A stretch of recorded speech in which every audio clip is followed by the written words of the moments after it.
I'll just clarify things that have to be keep repeated. Ano? Insertions are not illegal. They are amendments. Okay? Paano naging bulok yung salitang insertions? Because yung amendments na supposed to be amendments na alam ng lahat, naging insertion na alam ng iilan lang. So the difference between an allocable and an insertion is yung insertion, ilan lang ang nakakaalam. Amendment, alam ng lahat. Magandang araw po. Ito po si Rinibay. Pag-usapan natin ngayon itong budget natin sa 2026. So alam mo natin, sa dami-daming mga problema ng ating bansa patungkol talaga sa mga dating budget sa 2025 na napakaraming insertion.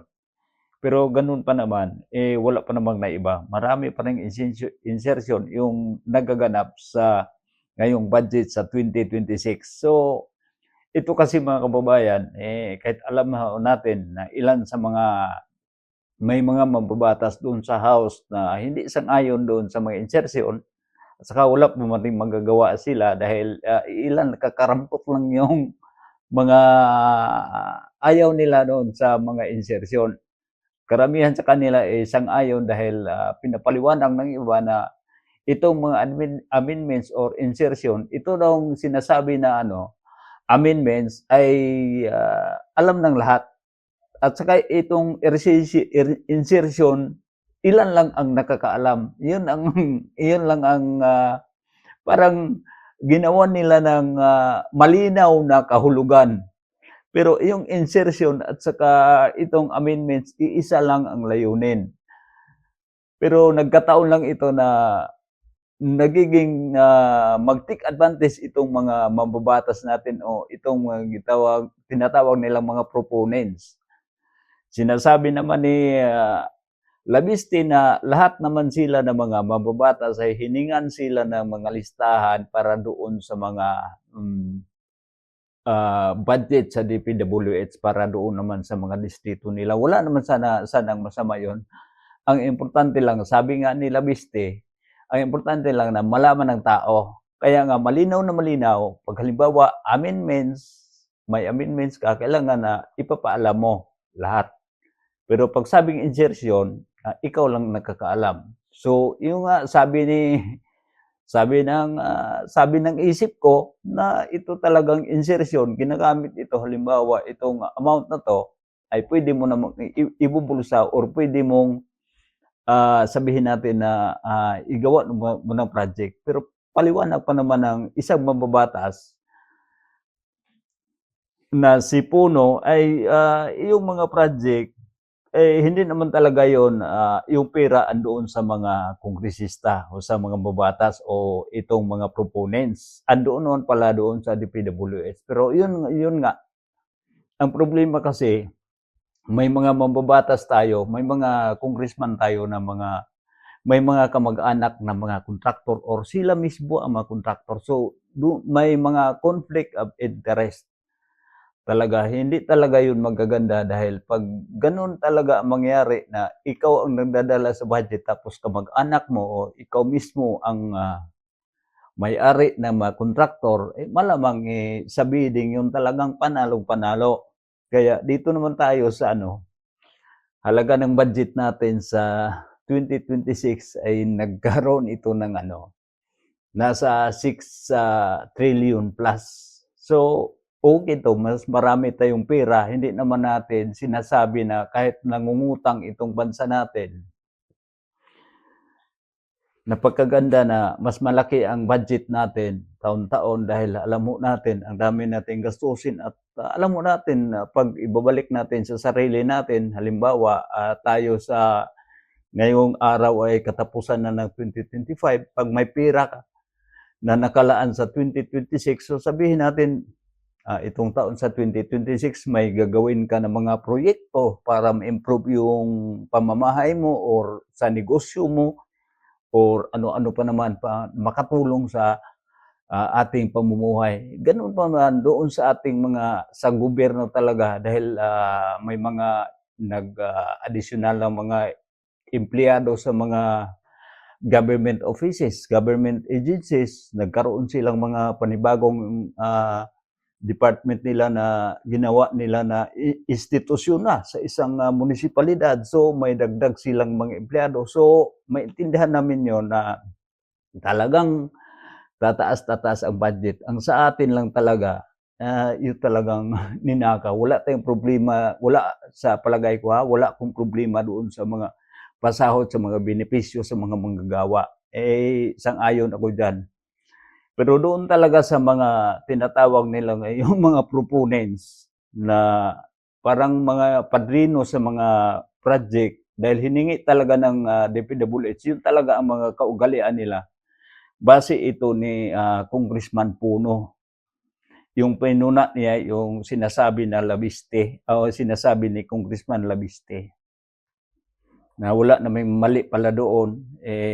Ang problema lang kasi ni Labiste, mga kababayan, hindi siya sang-ayon doon dahil nabulaga siya. Kaya nga, malinaw na malinaw dito na itong amendments at saka insertion. Ang amendments is, alam ng lahat. Ang insertion, sila lang nakakaalam.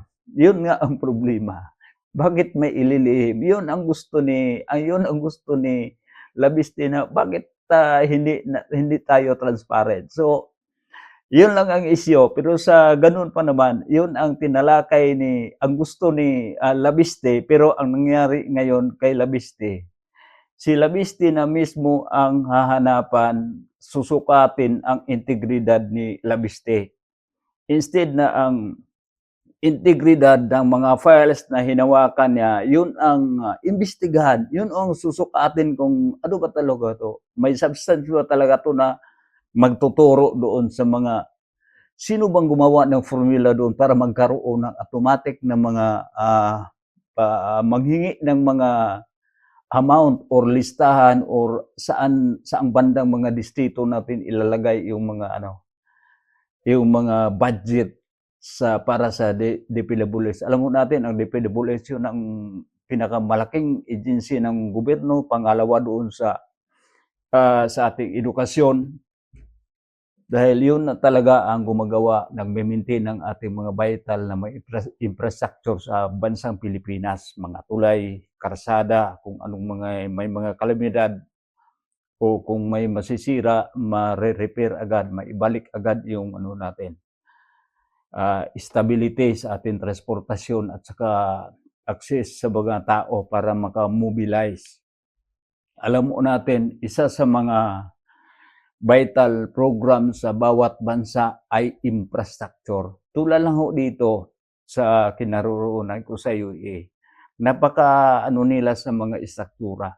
Karsada, napakalapad, may mga tulay, hindi naman sapa yung linagay nila ng tulay doon. Yun lang mga exchange ng mga bridges yung ginagamit nila para lessen ang traffic. So, ganyan talaga para makamove ang mga tao sa isang lugar. So, massive projects of infrastructure.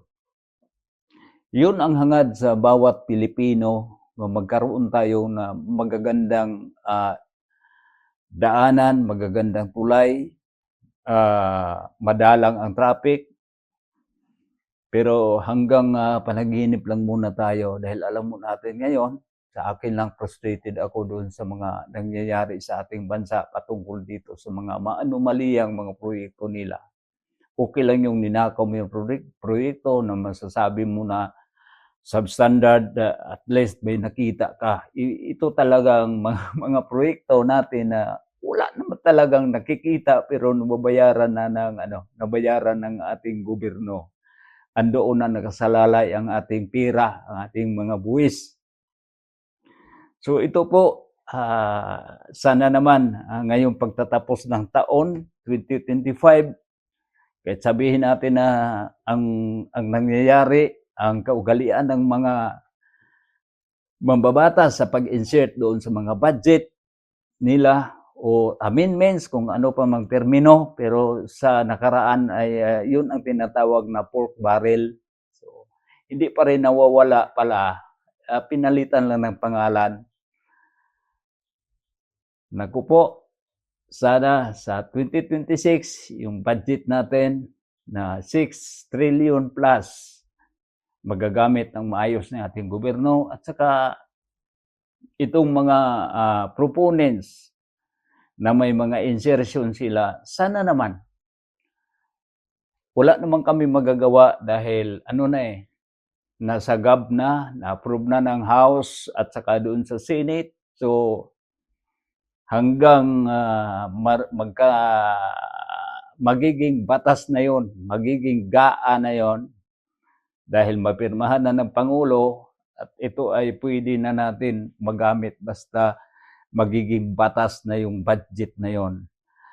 Sana naman itong mga leader natin, ito namang mga leader sa mga agencies, sana matuto na sila at saka iwasan na yung pagnanakaw.